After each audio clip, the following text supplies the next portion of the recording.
Welcome to Up on the Soapbox podcast. This is episode 15. I'm happy to be here today, and we have a great guest, somebody who doesn't really get out much. Maybe they don't let him out much, but I'll get to him here in a second. I'm your co-host, Brett Schaefer. With me today is my partner, my friend, my co-host, Dan Piggott. How you doing, Dan? I am fantastic. Survived a close call last night. Had a little thing called a tornado came through our neighborhood, literally a mile from our house last night. So that was a first for us up here in the Northeast. We don't really get all that many tornadoes. Perhaps our guest has a little more experience with that. We can maybe ask him about that in a minute. But anyway, we're fine. Everything's cool. Nothing happened to our place at all, but it hit about a mile away. And it was crazy because it wasn't even windy at our house. It was strange. There's Anyway, nothing better than starting a podcast with a weather report, so I really do well, appreciate that. and I've been known to do that before. This isn't your first time. All right, That's very good. right. Well, we're going to move on to a much more interesting topic now. Oh, So, with us Of today, course. we I, have I survived a tornado. What is more interesting than that? No, that's it great. was a mile away. Much to your own admission, it was a mile away. So, with us today, we got a great guest, as always. We have Alex Moltz. He's the director of marketing from Shepenco out there in Shelbyville, Tennessee. How's it going, Alex?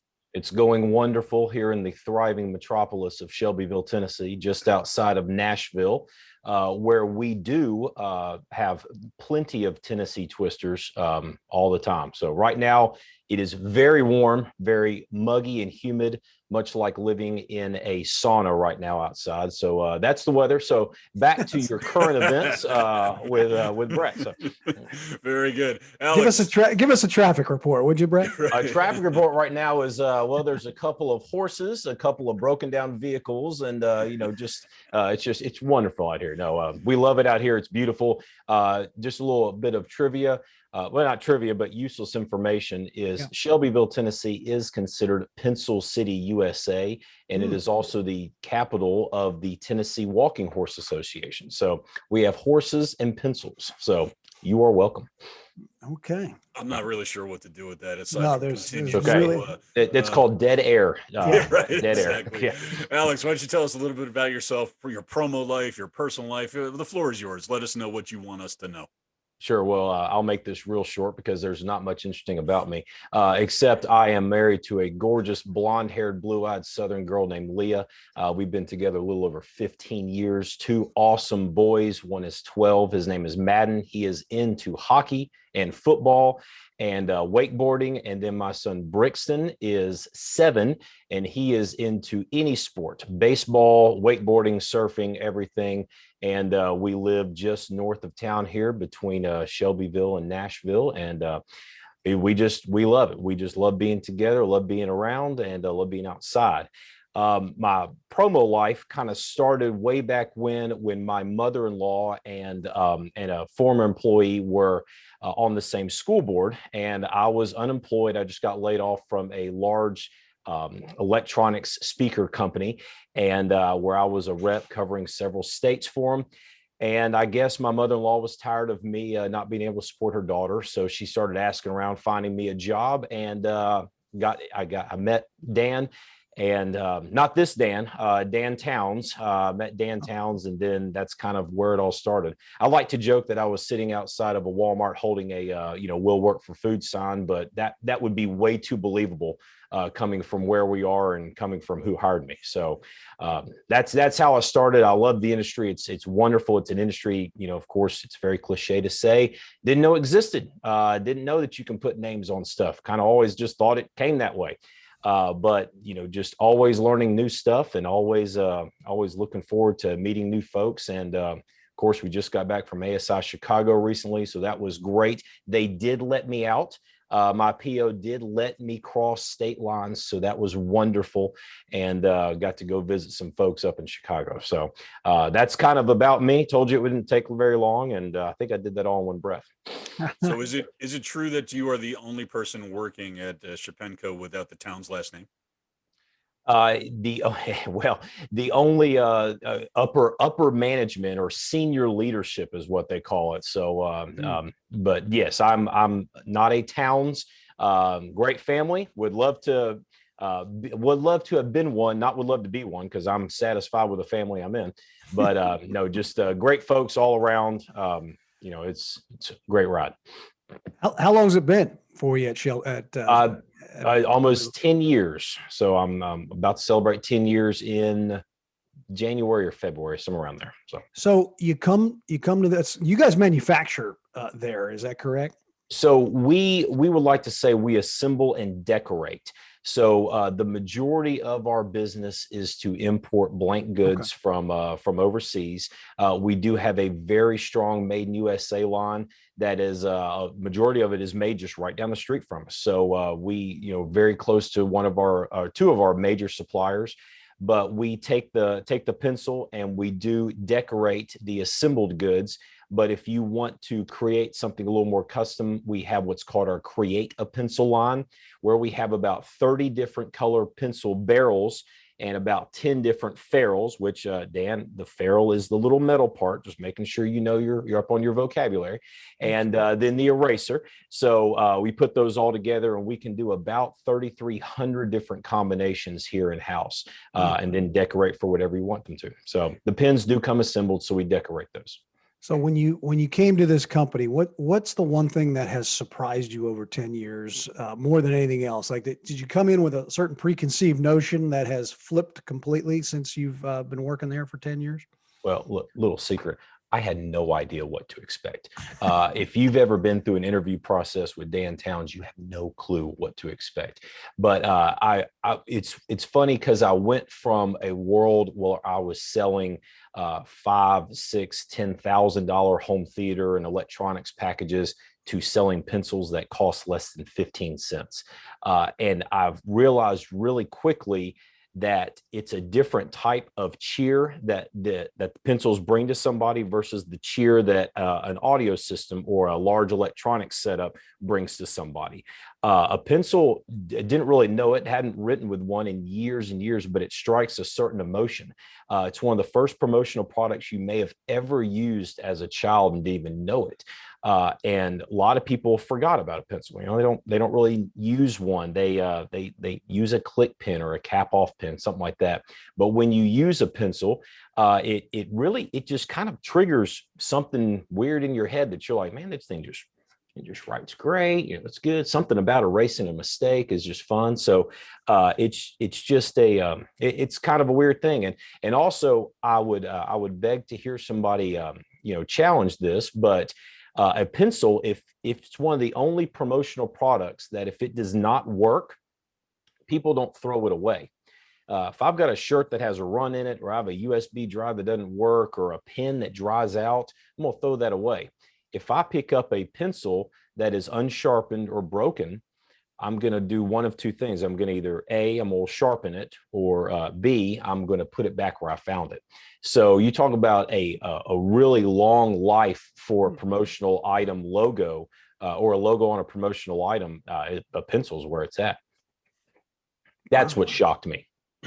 Well, you're also forgetting the karate chop of the pencil and the whole putting the pencil between your fingers and slamming it down. You do that, absolutely, and it's a great thing to flick things across a table. Sure. You can do many things. You can hold your hair up. Back in the days when you had long flowing hair, Brett, you would tie it up in a bun and put it up there. So yes, there's lots of uses for a pencil. I was an Afro guy. The pencils would just get lost. So gotcha. You had the pick. Yeah, so I understand. Exactly. What are the major markets for pencils in the promo space? Fortunately for me, I work with some amazing folks and amazingly talented folks. And I don't get to, get out of my little cell that we call an office very often, unless there's something that went wrong, which does happen, and that's fine. But the majority of the imprints that I'm seeing when I walk around the back and I say hey to folks and check on folks is, first of all, construction and building is just enormous. So your carpenter pencils, which are those long flat pencils that don't roll, those, we have 3 machines that are running 2 shifts 6 days a week right now. So folks are borrowing money. Money is easy to get. They're remodeling, they're building new. So the supply houses and the plumbing chains and the electrical buildings, they are needing these pencils because a carpenter pencil is as useful of a tool in a mechanic's or a carpenter's tool belt as a screwdriver or a hammer. Of course, school education is a huge industry. A lot of folks don't realize that anywhere in the world, definitely North Carolina, right, Brett? Right. Close enough. South Carolina. Okay, right one on of them border. Carolinas. Yep. And then way up north in New York, teachers do not get funding for school supplies. So if a child comes to a class that's not prepared for the curriculum, the teacher is required, he or she's required to make sure that they have the tools necessary for that child's success. So we like to say that, look, think of pencils like grass seed. You can buy a box of pencils for about the cost of grass seed, and you can take them and donate them to a school or to a principal. You will make a principal smile. You'll become a hero to a teacher.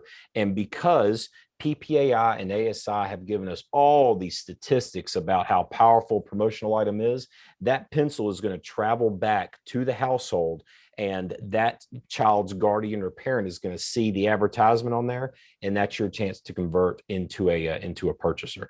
So every one of your pizza stations, your bowling alleys, your insurance agent, your oil change places, give them an extra 100 pencils. Doesn't cost a whole lot. Give them an extra 500 pencils. Donate them to a school, because right now that is what these kids need, because they're going back to school, and we're going to get to capacity. We're going to get over this last year that we've had, and you need pencils to do that for sure. I'm sold. Yeah. How many would you like? I could write up a PO right now. I promise. All right, let's move on to our soapbox moments for today. Dan, I think I had the honors last time, so you are up first. I am up first. This may be controversial. I feel like I'm on an island a lot of times when I mention this to people. I am perhaps the only person Well, I shouldn't say it that way. I do not prefer alfresco dining. Okay, that's outdoor dining. Most I thought it was everyone I know, with a guy named Al Fresco, but no, Al Fresco. Well, I went to high school with Al Fresco. He's a good dude, but owns a pizza place now. But anyway, everybody seems to love to eat outdoors except me. Every time you come into a restaurant, I say, hey, is there a place outside? I go, it's windy. The sun's in my eyes. It's humid. The temperature's wrong. The menu blows off the table. We went Monday night. My wife needs to sit outside. Everybody wants to sit. She sit outside. I got bit by a mosquito. We had flies all over the table. I had a Chinese lantern fly crawling up my leg. Who enjoys that? I don't understand why that's a better experience than eating inside with a nice window where you can see the beautiful outdoors. Okay. Do we have a chance to rebuttal? Tell me I'm wrong. Yeah, go please. I agree to an extent. The temperature does have to be right, because if it's not, I'll hear it. I'll hear the complaints from the kids and the wife. But I am such an outdoor eater type person. I love it. I eat my dinner out on the back porch. But it sounds like you're eating really close to the New York City dump and during a tornado. So you need to make sure you watch the weather before you do outside dining. So but no, I'm with you to an extent. It's got to be the right setting.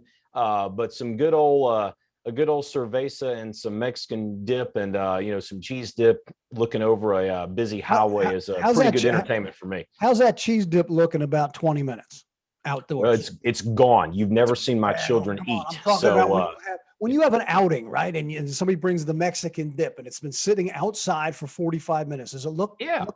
There's a certain amount of congealment that happens for sure, but that's protein, man. That's just you protein. have to expect that. Yeah. And I would agree. It's a seasonal thing for me too. But yesterday it was 108 in heat index down here in the Charlotte metro area. No way in hell I'm sitting outside and eating. But that said, I do enjoy it, and I do enjoy going to a brewery and grabbing a beer and sitting outside. Although that's kind of contrary to what I was saying last podcast. But sitting outside and having a drink and then having a meal, not such a bad thing. In fact, we have an outdoor dining space that we've created in our house. So I am all about eating outside. I think you are alone. It does sound like, to Alex's point, that you're dining in the wrong places. Your menus are blowing off the table. It's what are you in Kansas? Are you in Dorothy? I just don't get it. But that said, I do want to I think I want to rename this segment to the Get Off My Lawn segment, because now Love it. I'm up, Yeah. and I'm going to talk about my soapbox. My soapbox moment this week is All right, very Boomer. similar vein. It's just old and cranky. What is it with people? And now I sound like Seinfeld. Why is it? I can't even do any. I don't do impressions, but people walking down the streets or just out on a fitness walk or in an airport, in a grocery store with their phones on speaker, yelling into the phone, listening as loud as they can. Why do we all need to be a part of this conversation? Don't get me wrong. There's some great conversations that I'd love to hear, but for the most part, most of these are mundane and boring, and they really don't enhance my life. Put it to your ear, man. Get a set of earbuds. Do something. Just have some private time. We don't all need to be a part of your life. Don't put your phone calls on speaker, please. Thank you.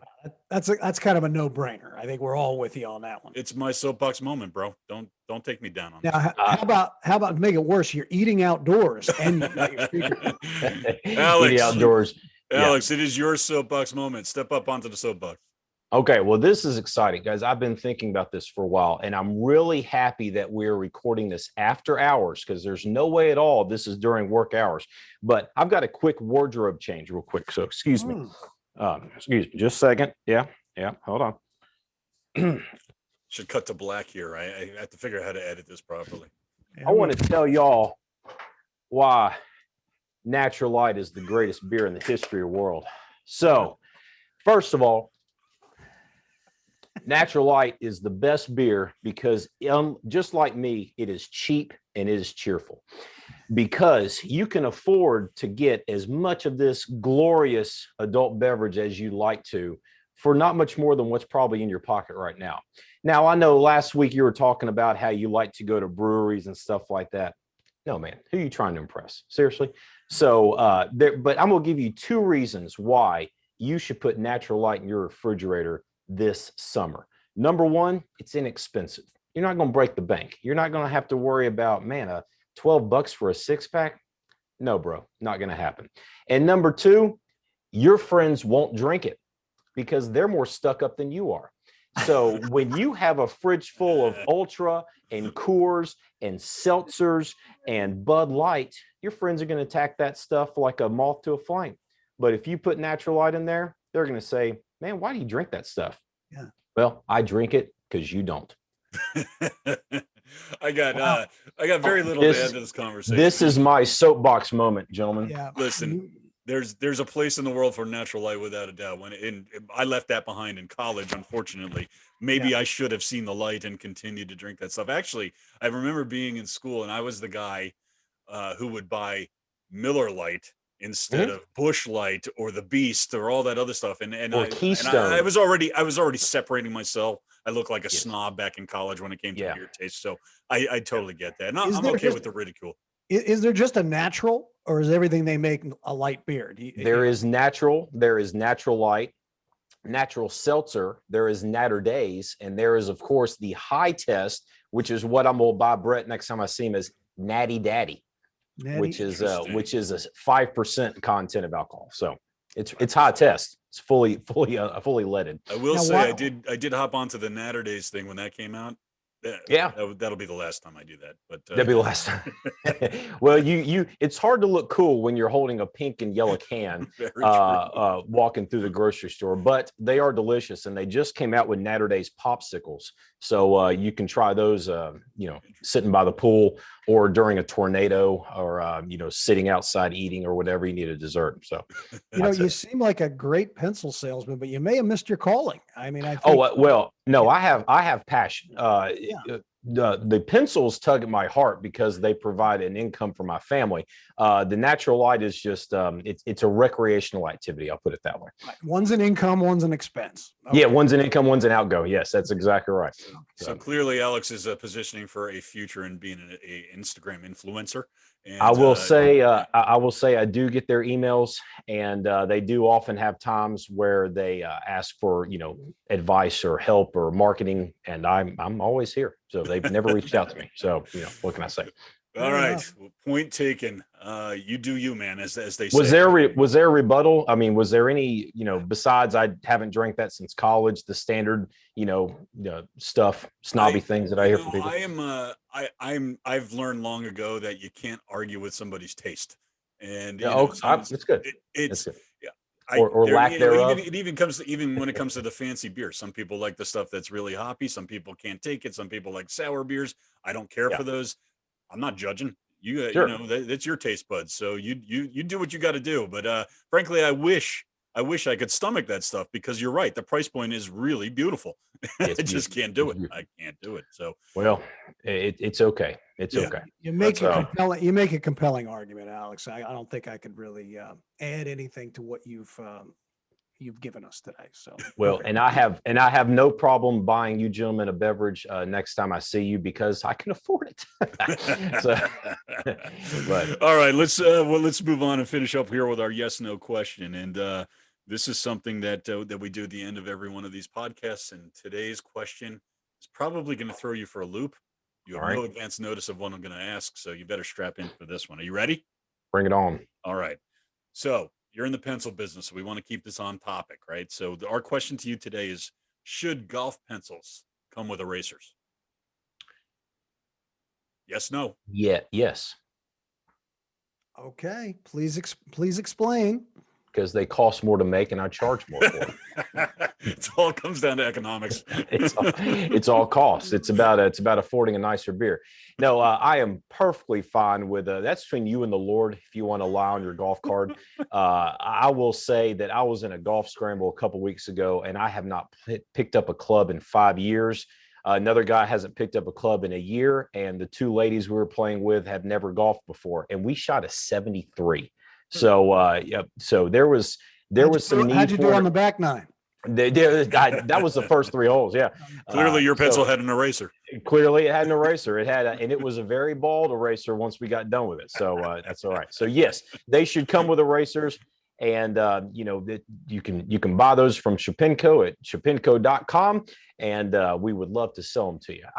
Brett, I was really thinking you're going to throw me for a country music question, being outside of Nashville, or throw me some kind of Tennessee redneck, say this word type thing. So we're highbrow here. We don't stoop to those levels. Maybe next time. But, that's okay. Yeah, that's version 2. So that's all right. Alex, thank you for being with us today. We love having you on the Soapbox. You can learn more about Shepenco. Meet with Alex on the Soapbox. Thanks for being here today. You're a great sport. We always entertaining. Have yourself a good one.